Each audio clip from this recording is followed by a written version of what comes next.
AAI employability is very much about diversity and inclusion and this idea of equality of opportunity. Why we're doing this, the employment check-in is a chance to look past the headlines, to have a look at the job market, to let you guys know what we're hearing from employers and to reassure you about what is coming next. It's a very different landscape post-COVID, and hopefully give you some practical tips of what you can be doing now to boost your employability and to navigate this new landscape. So I'm very pleased to have with us today Chris Milborrow. Chris, can you say hello? Hi everyone. Hi. So Chris, you just want to tell us a little bit about yourself and your career quickly? Yeah, thanks for having me and inviting me along to talk today. So as Nick said, I'm Chris, and I've got a little bit of a varied career, you would probably say.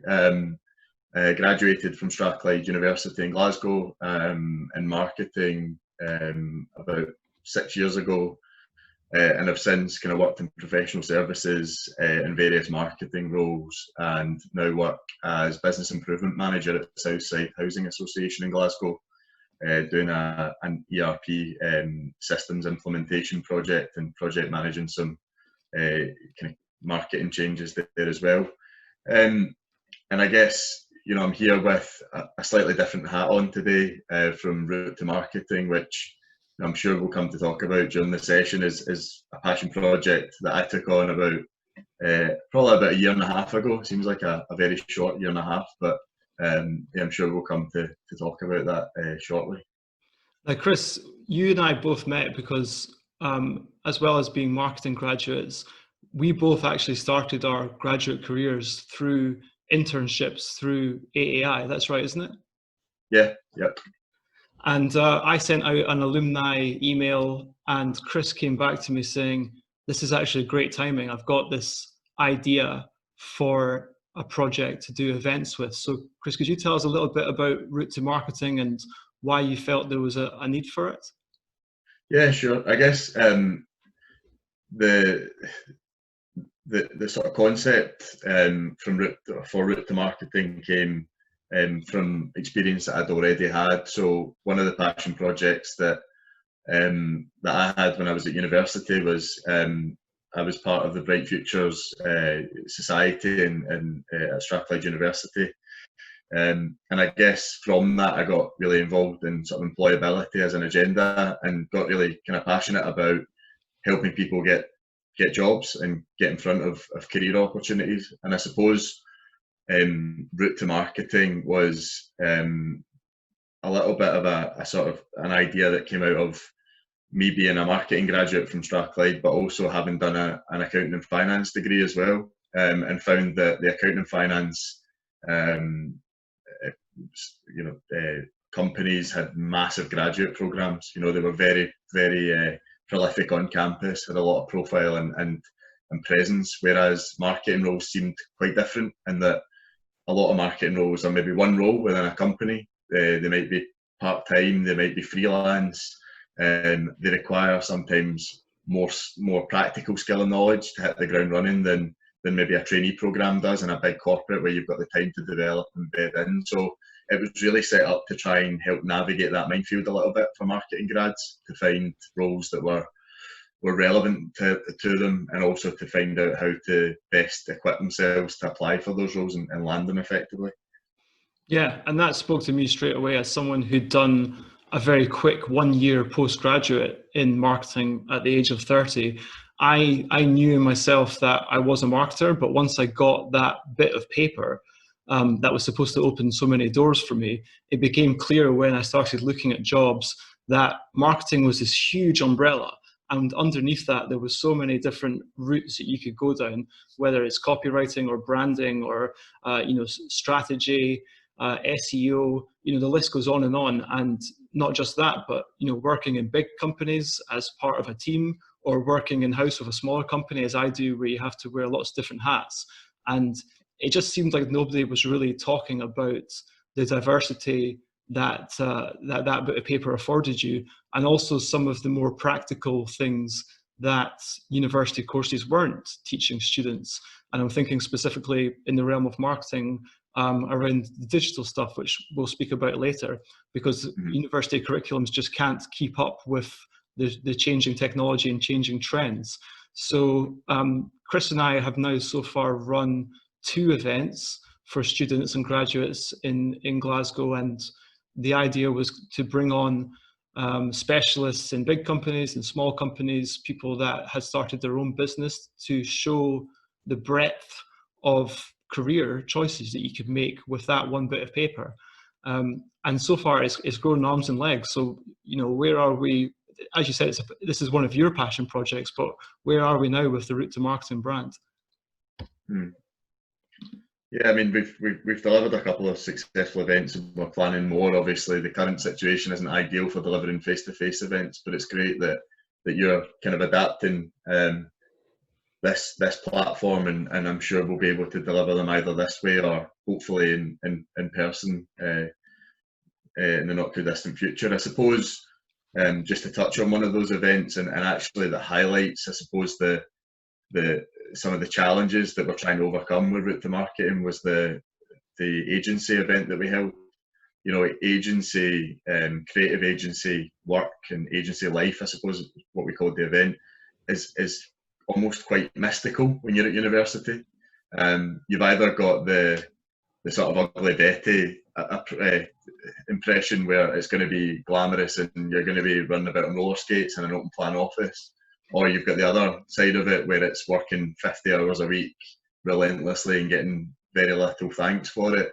And what we tried to do in that was to try and take away some of those misconceptions and really talk to people about the breadth of what agency is about. You know, there are agencies at both ends of those spectrums, but there's also this mass in between. So yeah, hopefully, you know, that's kind of where we want to be, is providing content that's a bit different, that's value add. It's not really employers standing up trying to sell you on why you should go to their company. It's about helping people make informed choices and maybe giving a little bit of a left field, slightly more maverick view of the employment market. That's kind of where we want to be, I think. Absolutely.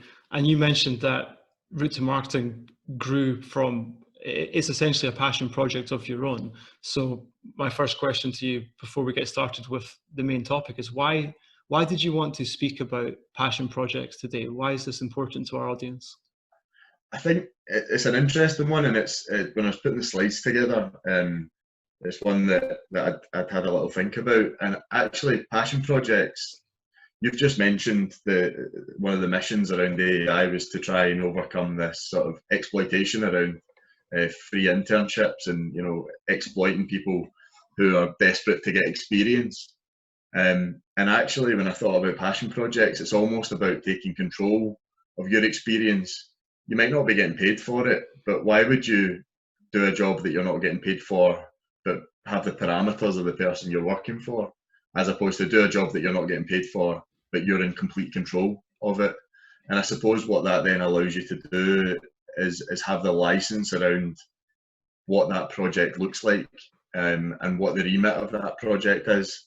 And it's, you know, it's such an obvious way to differentiate yourself in a market, but it's never talked about really. I've done a few coaching sessions with people, and I think it was earlier on, either this year or just at the back end of last year, was at an AI mentoring session, where I met a few people who were obviously very capable and skilled at what they did. They had skills that were desirable in the market, but they had no experience, whatever experience means.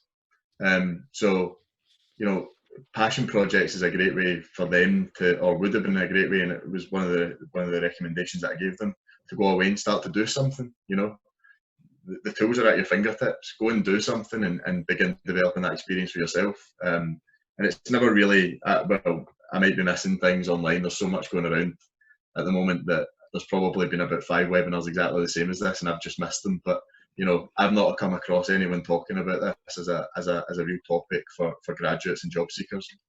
Yeah, I love it. I'll just give you a second to get your slides up on screen, Chris.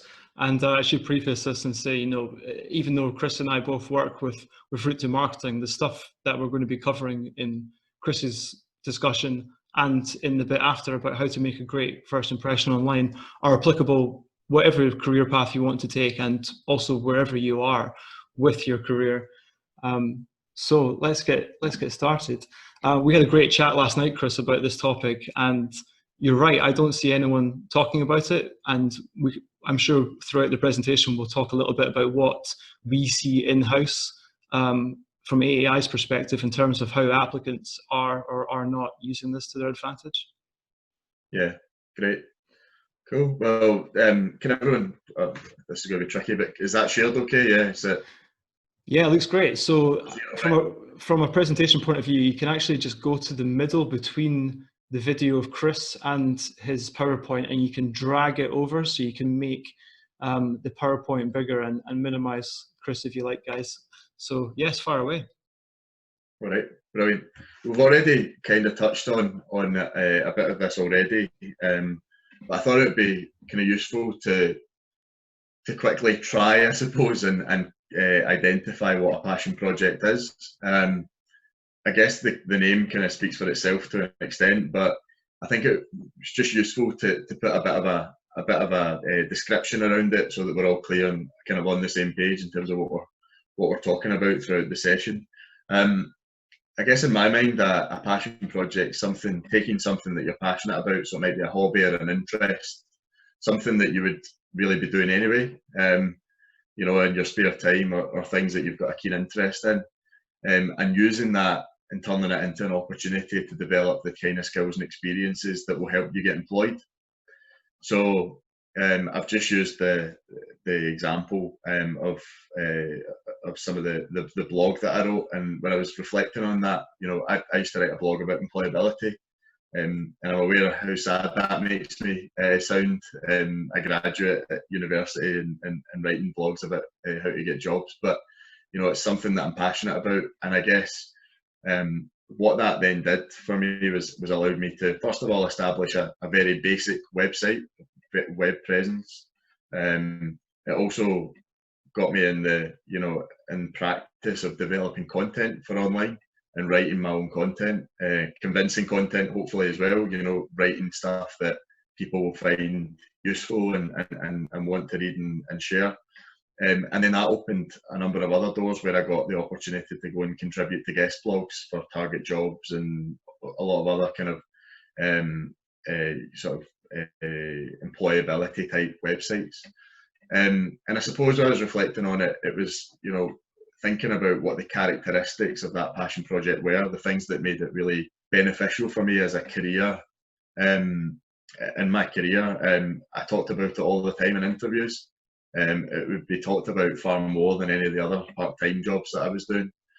When things like, you know, how do you communicate, how do you convince people of an argument, how do you build networks, how do you track your performance, all that kind of stuff.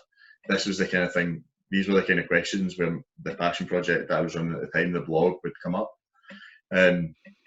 So the characteristics for me of a good passion project are that it provides you with the opportunity to be a leader.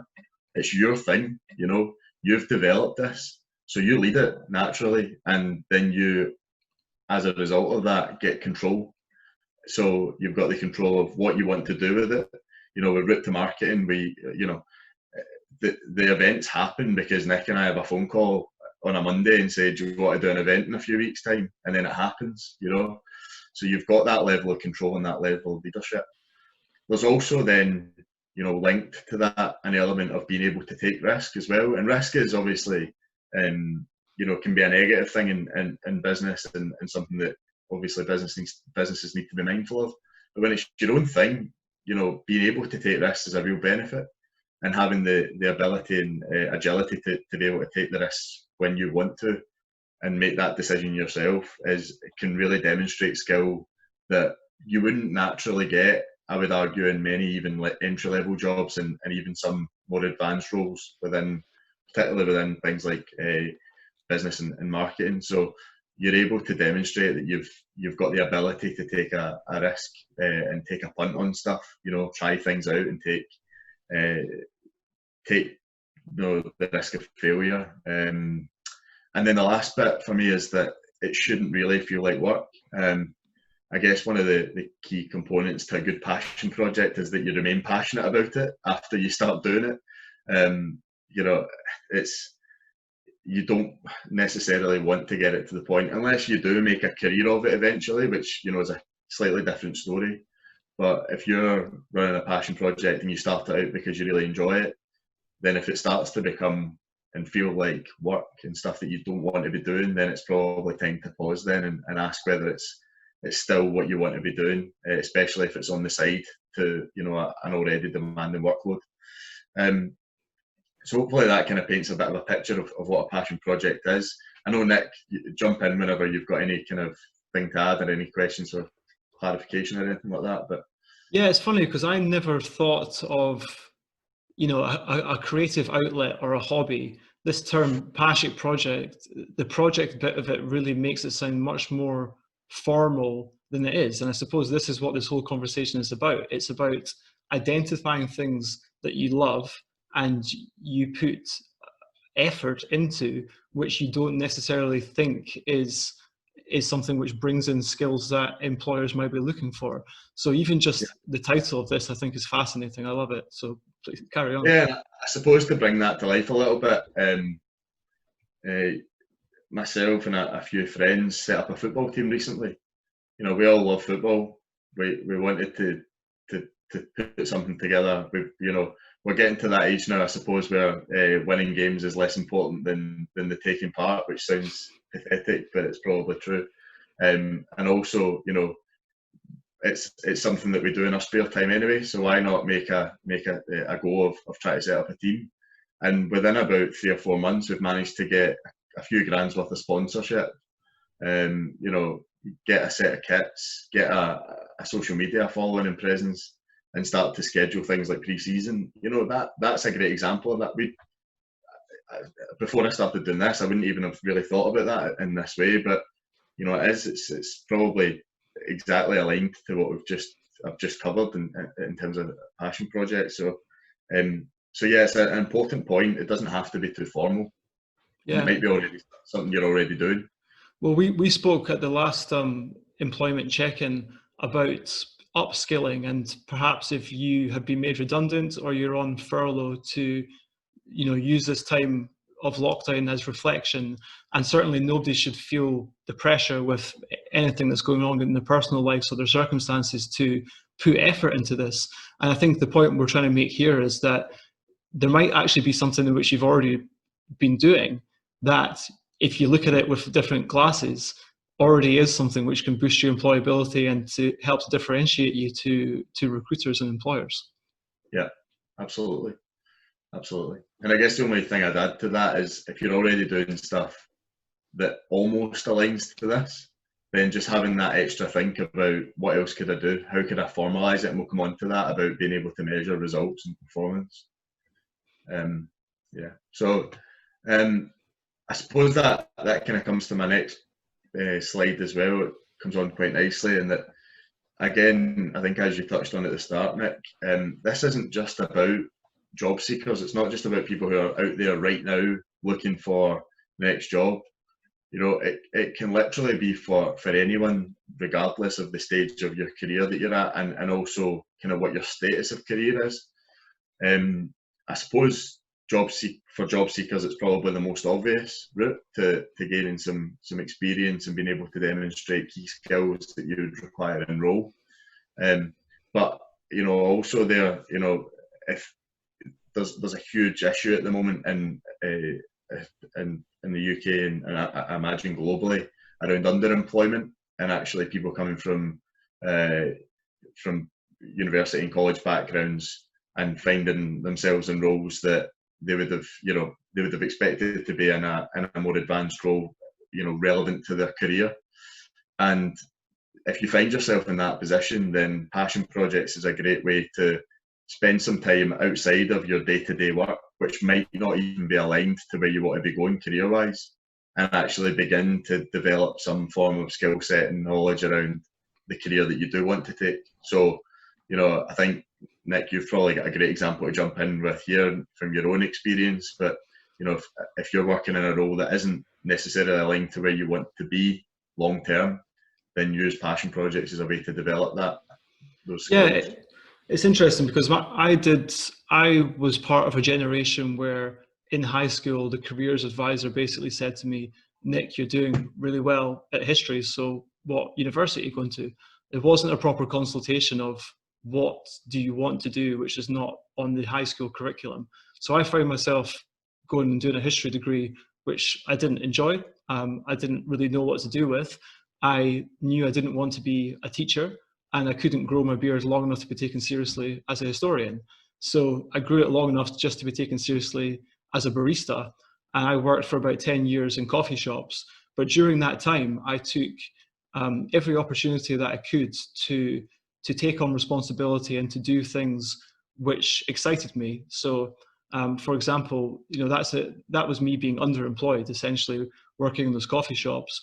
But the guy I worked for had 5 different coffee shops in Edinburgh, and all of them had different names and different customer demographics. You had the old granny shop down in Morningside, you had the kind of student shop, you had the kind of hipster coffee shop, and I made the music playlists for all the different shops and kind of gave them their own brand identity through that. And through that responsibility, I then started running pop-up events in the coffee shops. And I was just looking for any way to do something which interested me within the parameters and take responsibility, so that when it came to applying for my marketing degree, my history degree wasn't going to get me in the door there. But all the stuff I'd done in that time shows that there was something there. And, that's still stuff that I look back on fondly, and it's on my LinkedIn as essentially a kind of freelance marketer who was doing this work for clients. My coffee shop employer paid me to make playlists, and then I would go and work in the coffee shop. So it's about taking opportunities where you see them, and kind of stepping out your comfort zone within a safe parameter, if that makes sense. Yeah, and I think when we discussed this yesterday and we did a quick run through, that example came up, and it prompted the thought around, if anyone's listening to this and they're in a job that perhaps doesn't give them additional opportunities yet, almost doing that side project, passion project yourself could really almost open that door potentially within that current role. So, to use a coffee shop example, if you're working in a coffee shop that doesn't currently do a lot of what you want to be doing, it might be marketing, it might be finance, it might be business strategy, whatever it is, and you can go away and develop the skills and case studies almost on your own, that you're either good at that or have a keen interest, or can add value, then that might open up those kind of doors within your current role as well. Absolutely. And I suppose that goes on to my next point around career changers, and also people who are potentially really happy in their role as well, but want a side project. If you've got a passion project on the side, it doesn't necessarily mean that you're not happy in your current role. It could be really a side project that you do out of pure joy and interest. But if you're a career changer, it might give you that risk-free opportunity to go and try something new, without taking the risk of, jumping ship immediately without any revenue stream or anything like that, and actually kind of dip your toe a little bit and figure out whether it's something you do genuinely enjoy, and whether you could make a career of it. So there's a number of different reasons why you would do this, and also there's absolutely nothing that would, in my opinion, exclude anyone from doing this if they really wanted to. Mm-hmm. So I suppose the next kind of slide is really about some of the challenges that taking on a passion project might be able to help overcome. The first is a real classic. We hear it every single event. We hear it. I hear it. It's on LinkedIn all the time. People are graduating and out in the jobs market, whether they're graduates or not, and they're looking at job roles potentially at a very entry-level role that's still looking for 1 to 2, maybe even 3 years experience. And as you kind of touched on earlier, Nick, sometimes that practical experience, the kind of day-to-day, getting your sleeves rolled up stuff, isn't necessarily what's taught at university. You know, I remember I did a university project with a marketing strategy for, I think it was Johnny Walker whiskey. You know, other whiskies are available. You know, that type of project is not something you're doing in year one in a fast-moving consumer goods business. It's not something necessarily you'll be doing in year 2 or 3. You know, that's the reality of it. Some of the stuff that you're learning at university, although theoretically interesting and insightful, is not going to get you hitting the ground running in an entry-level role in some of these sectors, particularly in marketing. So that's one of the challenges that getting something really practical like a passion project can help you overcome, is that if someone says, no, I'm looking for 1 to 2 years experience, and you've been doing your own side thing for three years, or, you know, even less than that, 6 months, but you can demonstrate the types of results that this person would be looking for in role, then that goes far beyond you know, the degree classification that you've got, in my opinion. The second one there is more, you know, if you're frustrated where you currently are, you know, and that doesn't necessarily mean that, as I say, you're unhappy in your role, but there might be elements of your role that you want to, you know, expand on, maybe, but you maybe don't get the chance. And I guess it's about trying to provide that platform to go and do it on your own, take some risks that your employer might not be willing to do on their balance sheet and in their budget. So go and try it on your own, and see what comes of it. And, you know, the best way to overcome skepticism about stuff is to demonstrate that it works. So if you've got a cracking idea for a campaign in your business, and your boss or whoever you report to says, you know, I don't know if we've really got the time for that, then go and make it work elsewhere, and show that it can be done, and show that you can do it as well. And then the last bit is really aligned to the kind of the career change type bit. You know, I've got a job that pays the bills at the moment, and I don't want to leave that, but I'm not really passionate about it. So it's almost about thinking, well, how do you create something on the side that you are passionate about, to let you go and, you know, have the freedom and the enthusiasm to go and make probably more of it, and then, as I say, you know, develop the skills and experiences that way. Absolutely. No, no, please carry on. And then I suppose, you know, finally, final slide is really some practical next steps. There's probably, you know, hopefully folks out there who are already doing this stuff might already realise it, but might not. And this is, you know, for those who have maybe started something and haven't maybe formalised it, or for those who are thinking about now going and starting, you know, a blog or a video channel, or, you know, doing some analysis piece on, you know, current trends and something to demonstrate that they can do business analysis, something like that. You know, just some practical steps on how to get that started. So, you know, the easiest way to do this, and probably the most effective way at the outset, is to think about it as a startup. You know, the amount of times you see people go off and do their own thing and start sinking hundreds, if not thousands of pounds into it, developing websites and stuff without even seeing whether it works. You know, it's pretty frightening, you know. So if for those who haven't been introduced to the concept of a minimum viable product, try and develop that first. It's effectively, you know, what is the minimum that we need for this to work? And for route to marketing, it was a venue.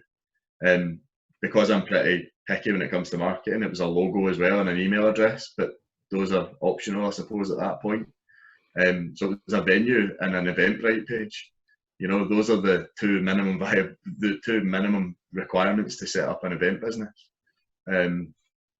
And we've been quite fortunate that we've managed to get some really good speakers and presenters along to events. You know, we've obviously got the support of Nick and AAI as well. But the minimum viable product was still get a venue and set up an event online, and that's still the minimum viable product for when we start an event today. The next bit's about being realistic. When we were running through this yesterday, Nick, I said it's easy to trick yourself into thinking you've got all the time in the world to do these things when you're sat in a coffee shop on a Sunday afternoon and it feels like, you know, you've got infinite time. but think about what your time commitment can be to these things when you are busy, because it'll often be at those times where, as I said at the beginning, it starts to feel like work if you've taken on too much.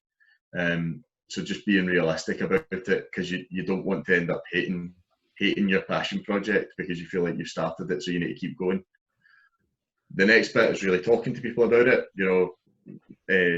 That email I sent to Nick at the very beginning is a great example of that.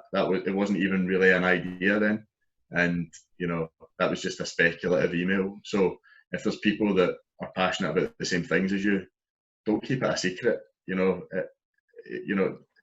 It's one of the pitfalls of a lot of people within the sort of startup world as well, is that they keep their idea secret because they feel like people are going to nick it. Yeah. Often that's not the case. Often people are more than happy to help you get things off the ground. And then the second last point there is probably for me the most important point of this. If you're going to do this and you're going to do it to develop skills and experience, make sure you measure it, because it's really, really easy, because it's something you do on the side, to not necessarily take it as seriously as you would in work, where you've got all these kind of appraisal processes, etc., to measure performance. Actually, it's just as important. What are your results? If you're running a website, how many hits are you getting to that website? How are you growing your audience? If it's a blog, how many subscribers do you have? And then some of the less tangible benefits, like, is it starting conversations with people? Are you managing to get involved in different things around that topic?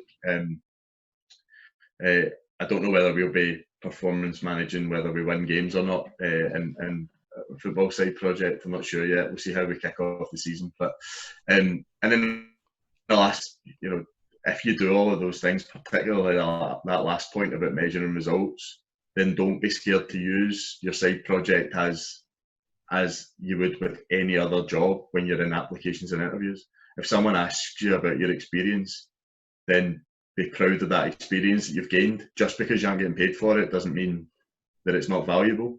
And in fact, as I touched on at the start, because it's yours, because you lead it and because you own it, you're effectively, you've taken on accountability and responsibility for all of it. So it can actually be more valuable than some of the work experience you might have in other roles.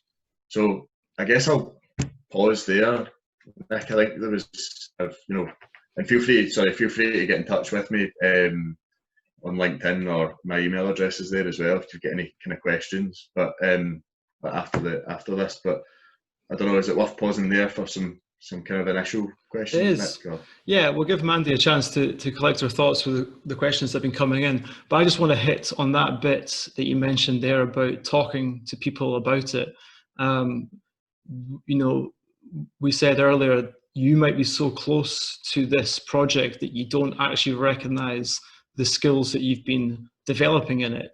And, you and I have both done a bit of coaching stuff where people come to us and they talk about something that they love. And then from an outsider's point of view, you can say, well, look, that was, project management, that was ideation. These are all terms that you can put in your CV, on your LinkedIn profile, of things that are kind of self-taught. So you're using something that you love, and just by navigating how to get that out into the world, or to make a minimum viable product, you're developing these key skills without even noticing it sometimes.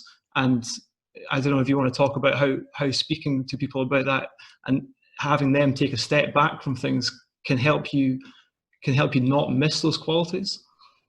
Yeah, I suppose it's about it's about being clear on what skills you want to develop, and being able to then unpick the experiences that you've had to draw those skills out and making those links. A great example of the kind of discussions that we had, one of the people that I had a mentoring discussion with during that event at the back end of last year was she was a graphic designer and was struggling to find a job. And I said, what is it you're interested in? Like, what kind of stuff do you like doing? And, we had then a discussion about how she could incorporate some of those graphic design skills that she has into that. And, she had a website and stuff. So she's already got the platforms there. She's built her own website. She's got her own portfolio, you know, and it's about then taking that on to develop that, almost those case studies herself. And as you say, there's hidden skills in there. She'll have seen, I do graphic design. Well, yeah, you've also done web development. You've also, you know, ideation. You've also done, you know, if you're putting case studies together, you've also done a bit of sales and marketing, all that kind of stuff, you know. So it's about being able to recognise those skills in something that maybe isn't obvious, or so obvious, you know. I was muted. I love that, Chris. So thanks for that. Mandy, have we got some questions from the audience here now? We have a lot of questions. Let's go for it. Let's fire through. So Parveen had asked, are passion projects just for graduates and job seekers, or are they also for entrepreneurs and those of us looking to diversify our careers in response to COVID? Absolutely, the second option. You know, for me, it's, you can do passion projects regardless, and actually, you know, sometimes they can be more valuable for someone who's in a role and looking to change, because it provides that, I suppose, less risky option than going out on your own and trying to do a complete career switch. And if you're an entrepreneur, I suppose it's a good way to test ideas as well. You know, if you've got a business, but you want to go and try other things as well. I know, you know, the term serial entrepreneur, you know, it's effectively people who are, you know, entrepreneurs in various different businesses, and passion projects could be an opportunity to open doors that way. So yeah, absolutely second option. Yeah, I think this time during the lockdown has given people a chance to look at the big picture of their careers and what they're doing with their lives in this time that we have, and perhaps pick up, you know, I joke about people learning Japanese and baking banana bread, but if there's something that you have really loved and have picked up that you think could turn into a career, then starting off as a side project is a perfect way to change career at this point. Yeah. That's great. Just to follow on that question, we have one from Robin, and she asks, what would be the best way to present your passion project to employers? And would you include this on your CV or through an online portfolio? To the second question, absolutely, yes. And the first, I suppose, is linked to the answer to the second, in that I would present it in exactly the same way you would with any other job role. What are the key achievements? What are the things that you're proud of? What are the things that are relevant to the role? So when you're going through any of the roles that you've had previously, you're pulling out effectively things that you think that employer would want to see from you, and it's exactly the same concept. Yeah, absolutely. I would echo that. Having done a bit of shortlisting of candidates this week for some of AAI's job roles, the people who in their covering letter or in their CV really address the job that they're applying for and how their previous experience, whether through a passion project or whether through their, you know, previous jobs, those are the ones that stand out. And if an employer is just skimming a whole load of cover letters, if you can use the same language and relate it to things you've already achieved, you've already got your foot in the door. So it's just been really, really clear about what that job is looking for and how it relates to it. If there's stuff which you've done in the past which doesn't really relate to the job, that's almost like white noise to employers. It gives off a bit of credibility, but it doesn't address what they're specifically looking for in your cover letter. The only thing I'd add to that as well is having recruited for graduate roles in the past, you know, the most frustrating and disappointing thing from a recruiter's perspective is when someone's too modest. There's a balance there around being arrogant, but if you've got something that you've started up and there's genuine results, and you know, it demonstrates drive, determination, all that kind of stuff, make sure that comes out. It's the same as setting up your own business. It might not be, you know, generating revenue, but there's a lot of process similarities, and there's a lot of kind of similarities in mindset as well to setting up your own thing, putting yourself out there and taking risks. So being able to demonstrate that you've done that is a really valuable thing, but make sure that you don't undersell it either. As a, if it's a hobby, if you're not really doing it as a project, then yeah, put it in your hobbies and interests. But if you've done something that's, tangibly creating results and benefits, then definitely get that in there as a job experience almost. Yep, that's great. I have a question that's more related to AI. Would you be willing to take that one, Nick? Sure. In your organization, what do you mean specifically about diversity and inclusion? Would you mind elaborating on what you do? Is that from Michelle? That's from Michelle, yeah. Hi, yes, Michelle's been direct messaging me and I've not had a chance to properly look at it. So yes, Michelle, I'd love to talk to you about that offline, but in a nutshell, we've always attracted a lot of diversity just because of the way we promote our jobs. We promote them everywhere, and Mandy and I really help to try and touch as many touch points as we can online with different groups and different communities. In terms of supporting people individually, since 2017, we've been working with the Scottish Government and Scottish Enterprise on diversity specific projects for Black, Asian and minority ethnic job seekers, and also much more recently with our Diversity Works project, working with employers on what diversity policies their organisations have, how to better reach people, how to better onboard people with diversity of thought and from diverse backgrounds. And I'd be more than happy to talk to you about that more offline. So I've got your email, I think, from the Eventbrite, and we can have a larger discussion about that. Thanks for answering that, Nick.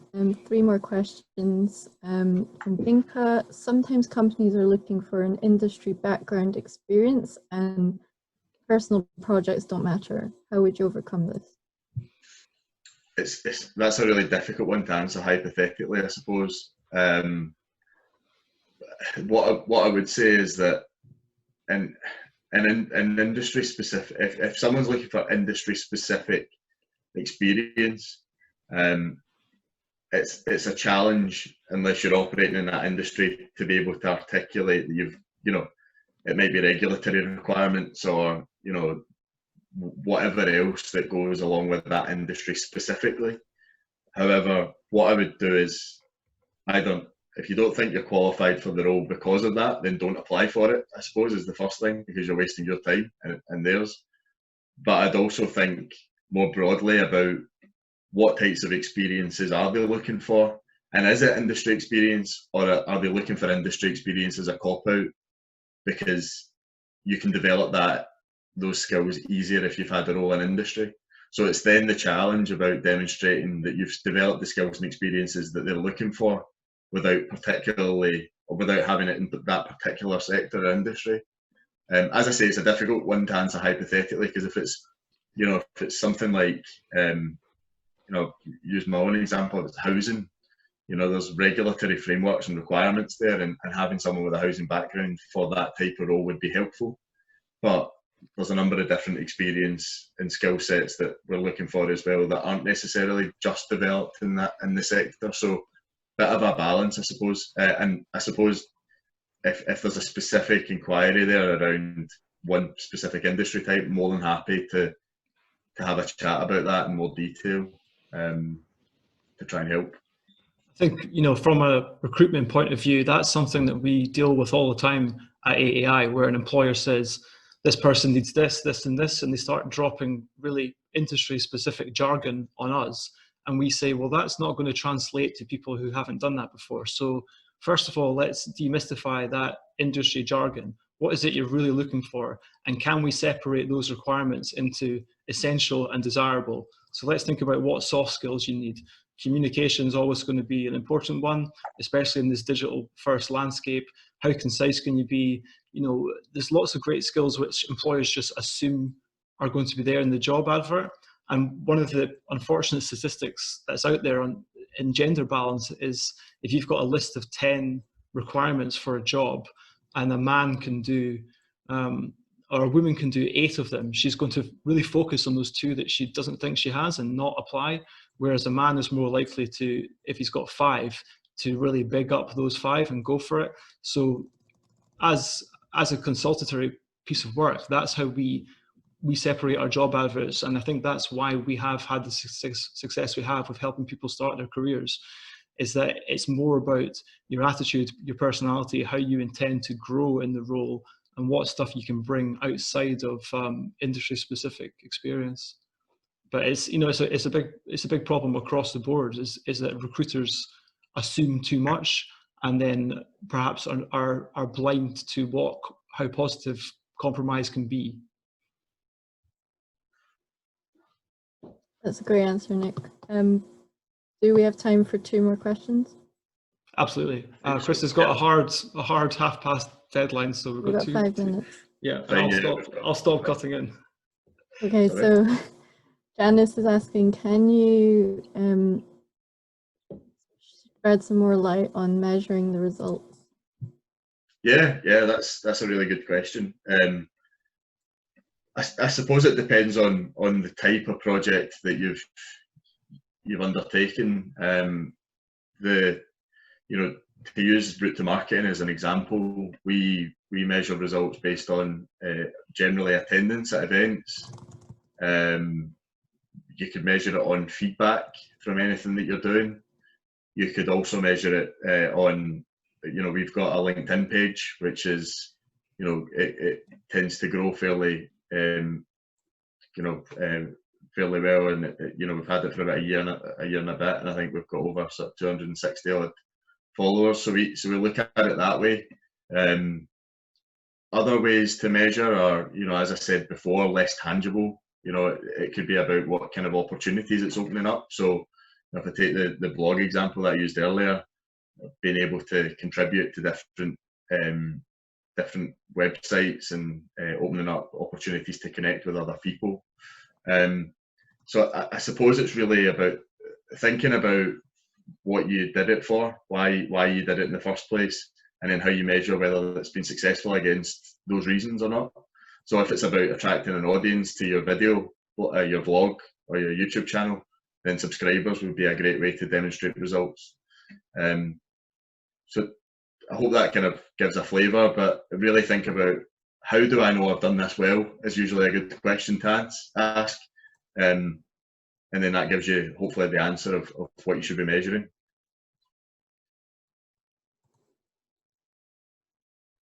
Nick, you're muted. I was just saying, we've got time for one more, Chris? Yeah, go for it. Okay. We've got quite a lot of questions, but I will pick one more. We'll go. To those who have asked questions and I haven't had a chance to answer them, I'm sorry, I need to run off to another meeting in a couple of minutes, but just, get in touch on LinkedIn or drop me an email. My email should be on there, and if not, I'll give it to Nick, and he can forward it on to everybody who's attended, because more than happy to have a quick chat about anything that you're considering, if you get any questions. So we do have a question about LinkedIn, but I think Nick, you will touch on that at the end, right? Yeah.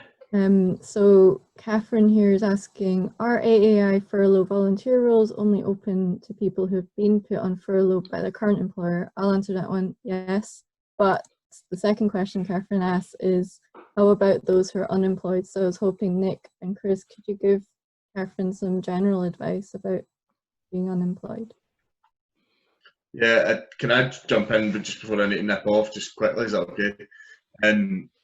I suppose the unemployment sort of status would align to job seeker status for me. It's passion projects are a way to use some of the time that you've got at the moment, to use it in a way that's going to be value add, hopefully, to your career prospects. So I know when you're looking for roles, that probably isn't a huge comfort, because passion projects are pretty difficult to generate revenue from, at least initially. But while you're job seeking for other things, it could probably be a pretty good distraction as well, to keep the sort of skills development stuff ticking over, as well as the job seeking part. So that's kind of how I would view it.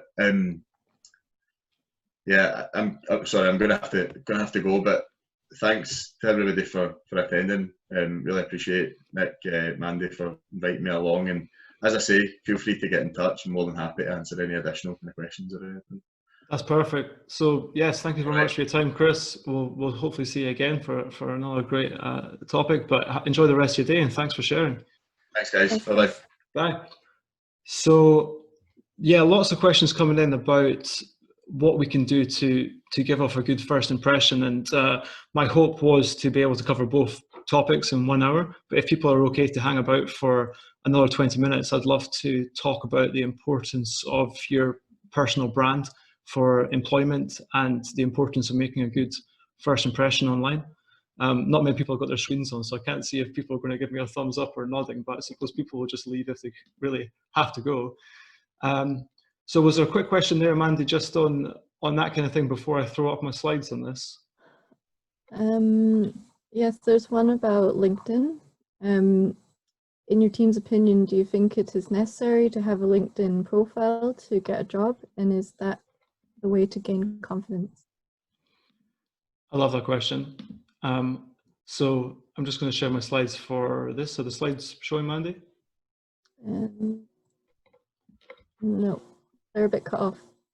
Okay, so we'll stop again. So is it important? Yes, I think now more than ever, if we're not going to be going out and meeting people in person, then having a LinkedIn profile, having a Twitter profile, if it's relevant to your line of industry, is a great way for people to come across you accidentally.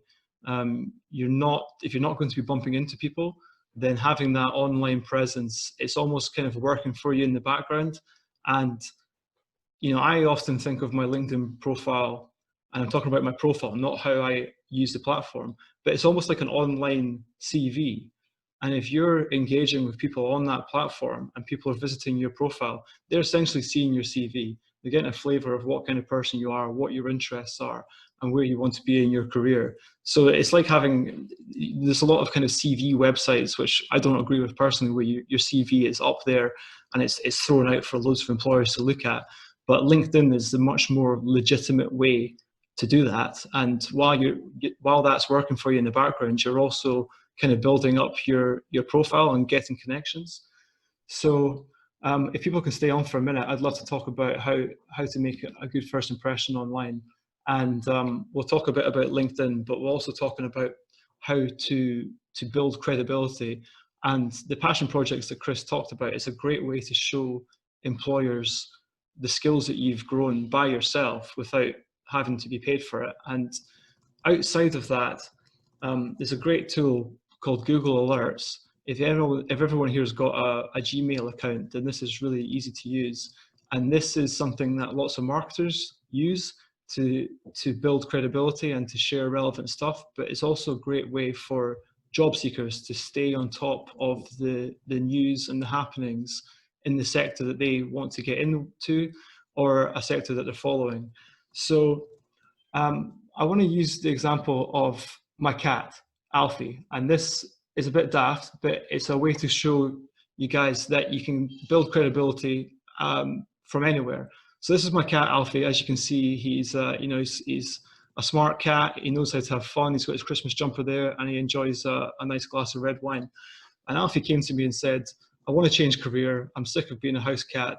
I want to get into cat fashion. I want to be Scotland's answer to Gok Wan when it comes to cat fashion. So I went to Google Alerts and I set up all these keywords for Alfie's. So if you are, let's say you want to start working in tech startups, you might put in tech startup Scotland, tech entrepreneur Scotland. Alfie's got all these ones for cute cats Scotland. And essentially what this does is every day Google will scrape the internet and send the most relevant news articles to your email. So after a couple of weeks, Alfie's email inbox started to look like this. And he can kind of filter all these topics by what he's interested in. So you go into an email based on your topic, and some of them will be irrelevant. But here's one about the animals wearing clothes market to see strong growth. Okay, so there's a news article about exactly the sort of thing that Alfie wants to be known as. And he can then go to his LinkedIn or his Twitter and post this article and comment on it himself and give his thoughts on it to show that he's got his finger on the pulse in the cat fashion world. And if you do this for a couple of months, whenever an employer then goes to your LinkedIn, and more at AAI, we're seeing job seekers link to their profile in their CV. I think it's an excellent way to not just put a face to the name, but also kind of give a bit more breadth of what people are engaging with online.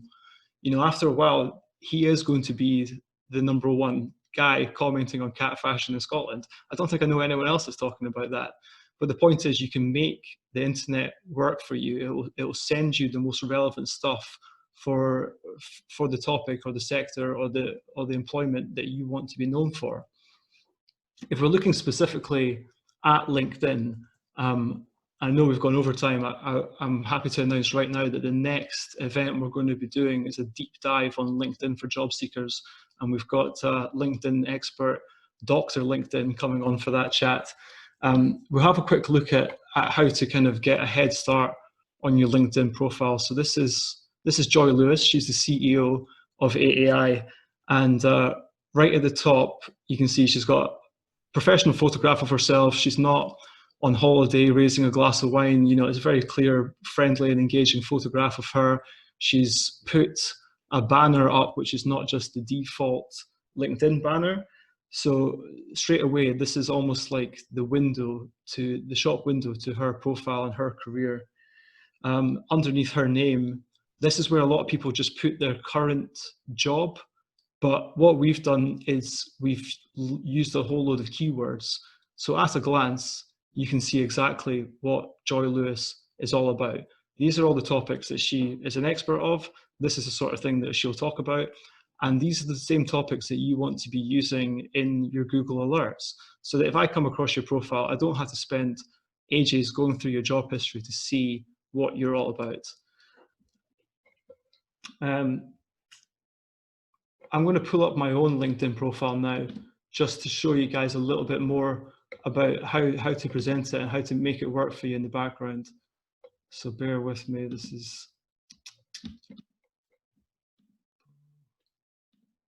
Okay, so the first thing that I've added here for the benefit of this call is open to work.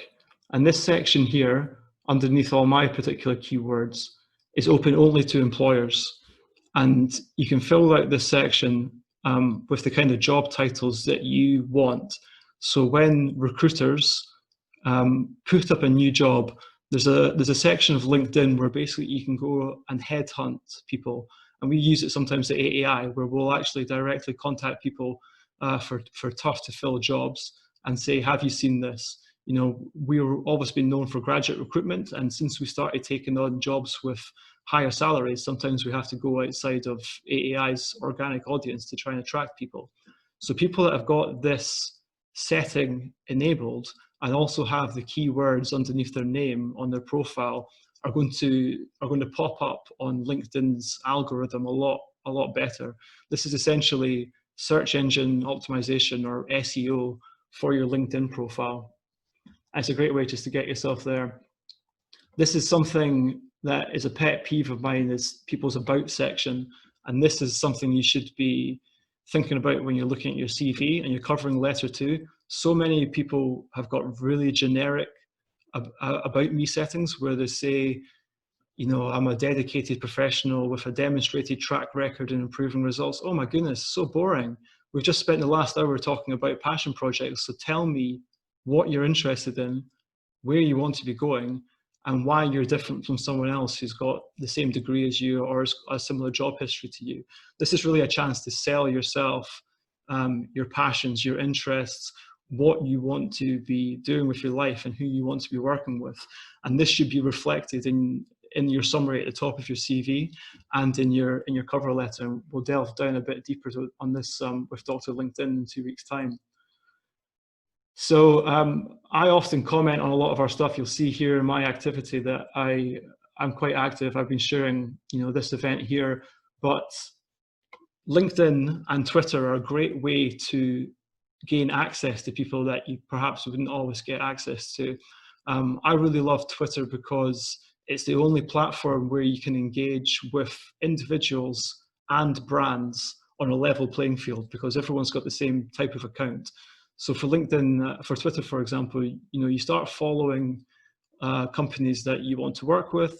You start engaging with their brands. You can make comments, retweeting, and the same happens here on LinkedIn, where if you're not brave enough to connect with your prospective employer, just follow them or follow their company and start sharing their articles or commenting on any news that they have, and you'll start popping up on their radar.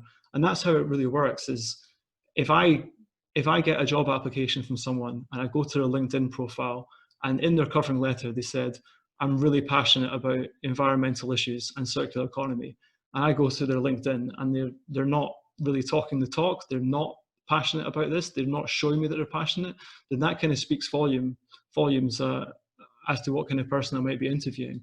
If I go there and they're up to date with all the news in environmental issues and climate change through following the relevant people and using Google Alerts, then that's a really interesting candidate for me. And that really helps to back up whatever you're giving off in your job application.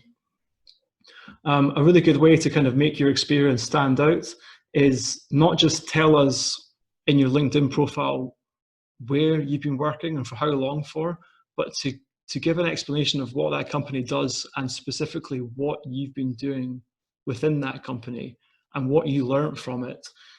Even if it's just a 6-month internship, if I see that you are, let's say, a marketing coordinator at a startup and you've got no information about it, but it says you were there for 3 months.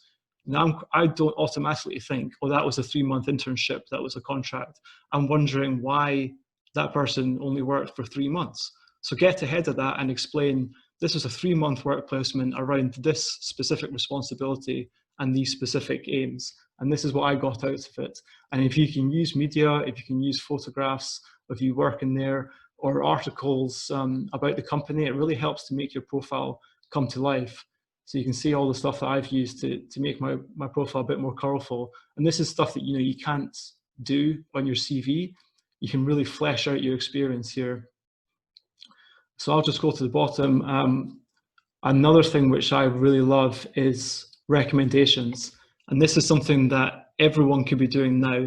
Now, a lot of my recommendations are quite old. And what happened is during my marketing degree, when we graduated, the people who I worked with on projects, I went to them and I said, let's all give each other recommendations on our LinkedIn. So you see Jessica there. Jessica now has got a really prominent role with DC Thomson and Dundee, the publisher. But back in 2016, she was just a marketing student. But we gave each other recommendations and said, we've worked on projects together, and give a bit of a character reference. And then a couple of years' time, these people are getting on great in their careers across the world. Fergus was someone who I managed in a coffee shop, and he's given me a glowing recommendation there of just what sort of person I am to work with. So this is something you can be doing now with your friends to really flesh out your profile and to let other people know what they can be expecting when they're working with you. And also give recommendations as well. To be somebody who gives recommendations, it shows not just how you write, but the sort of people you've been working with. And it's another way to kind of highlight the projects you've been doing, whether it's in a university course or, it might be Chris talking about the people that he plays football with and how they managed to achieve some engagement on that. So I think it's a really interesting way to big yourself up, and it's almost a way of kind of faking it till you make it.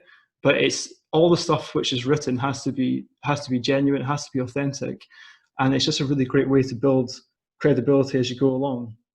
So as I mentioned, in 2 weeks' time, July the 15th, we're going to be doing a kind of deep dive on LinkedIn. But just before we move to any questions, I want to talk about how you come across in your CV and your covering letter. Because 9 times out of 10 now, with everyone kind of locked up at home, this is going to be the first impression that employers get of you. And we'll talk more about, cleaning up your social media accounts and how how, you know, your Instagram or your Facebook pages can be put on private. You know, I honestly think that that is your personal life, and we can split it down the middle and say my LinkedIn profile and my Twitter profile are the kind of public, professional side of me. When you're doing your CV and your covering letter, it's so important to get across your personality and how you relate to that job. Mandy will back me up on this. There's nothing worse than a generic covering letter. And, you know, it goes back to what Chris was saying about people underselling themselves. You know, they might have a great CV, but sometimes the employer will just look at the covering letter, see there's been zero effort put into it to relate it to that company, and just move on without even looking at your CV. We've made measures in AAI. We've put a link to a blog in every one of our job adverts to say, you know, this is what we expect from a covering letter. This is how you can stand out. And we still get lazy covering letters, or people, you know, not even putting the right job title in their covering letter. And it just sends off such a bad impression. And as the middlemen, as, you know, a social enterprise doing recruitment, we've then find it really hard to put those covering letters in front of employers, because how does it look when we've filtered these applications and then put this poor attempt at a covering letter in front of people? And people say to me, you know, I've applied for 100 jobs. That's great, but an employer only sees one application. So how much are you tailoring your applications to the jobs that you want? I would much rather you applied for 5 jobs that you felt you could get and made a really good job of your application than do a kind of scattergun approach and send CVs and covering letters out to everyone, because you have to think how it's being received by that individual on the other end. That's my rant over. Mandy, have we got a couple of questions about that? We have one from Richard here. He says, is it a good idea to put your LinkedIn address on your CV? Absolutely. I think you've got nothing to hide. No employer should be judging people on how they look, what kind of person they are.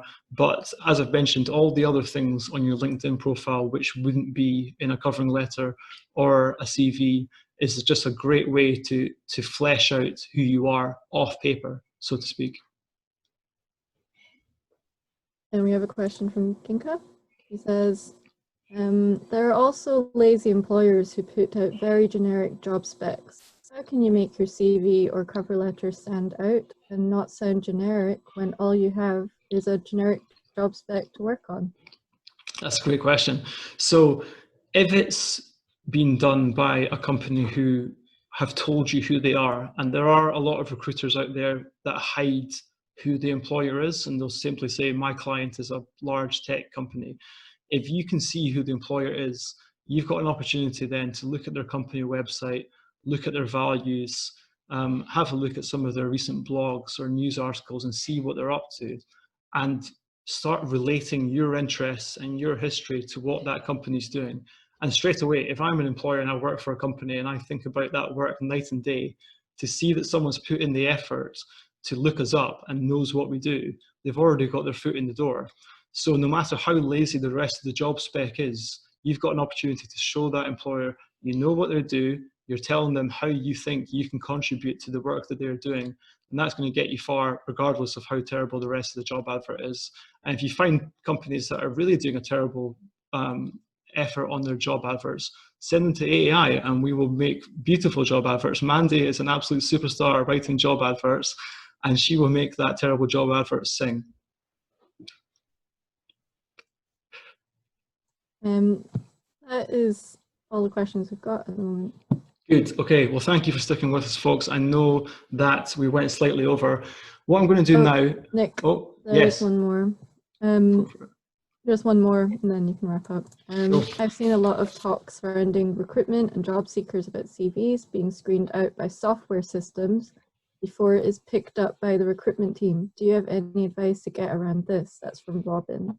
Yeah, absolutely, Robin. So that's very quickly, the values of AAI, we would never use that software because we believe in equality of opportunity.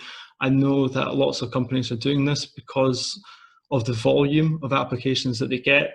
The way that you can stand out in that algorithm is use the same words and the same language that they have in that job description, because essentially that software is there to pick up applications that are relevant to that job advert.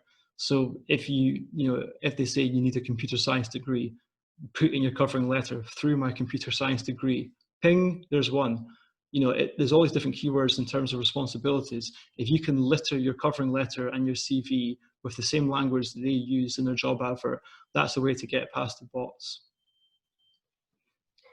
Okay, perfect. So what I like to do at the end of these sessions is encourage everyone to pop on their camera just for a second so we can get a virtual group photo. So I'll let you guys get a second to do that if you're comfortable with that. So I'd just like to see who we've been dealing with today and give everyone a little wave. Thank you, Richard. If you pop it onto speaker view, you can all see each other. And I'll just finish up by saying, while people are turning their cameras on, I'll drop a lot of resources here into the chat and give you guys a second just to click on them. They should open a new window.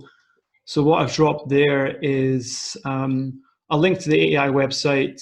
It's a chance to sign up for our job alerts. I've also linked you to our recruitment blog page, which is tips for job seekers. We've got the session from the last webinar that we did. We've got tips on how to ace an online job interview. This is where we're going to be putting this video as well. And this last resource here is the quality assurance subject benchmark, which we talked about at the last session, which is a website where you can put in your degree or perhaps the type of work you've been doing before, and it'll instantly tell you the type of skills that you personally have acquired during that degree. And that's really interesting to kind of take a step back from, if you're too close to your degree or your line of work, to see what practical skills you've got from that. So I love that resource. So, okay, we're ready for a little wave. Thank you so much. There you are. I see you. I see you, Tinka. Hello. Hello, Ginka. Perfect.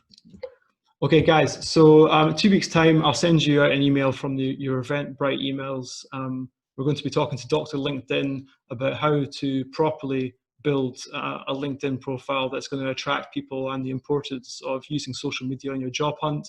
I know I gave a kind of whistle-stop tour of that today, but we'll have time to take a deep dive with Dr. LinkedIn on the 15th of July. So thank you so much for joining me today. The fact that you guys have made this time to come along says a lot about your motivation, and us job seekers, the people that are graduating and are moving jobs, are going to be the people that help businesses adjust to whatever the professional landscape is going to look like post-COVID. So we're all going to be part of this revolution together. So with that thought, I'll leave you. Have a lovely afternoon, and we'll see you next time. Thanks. Bye.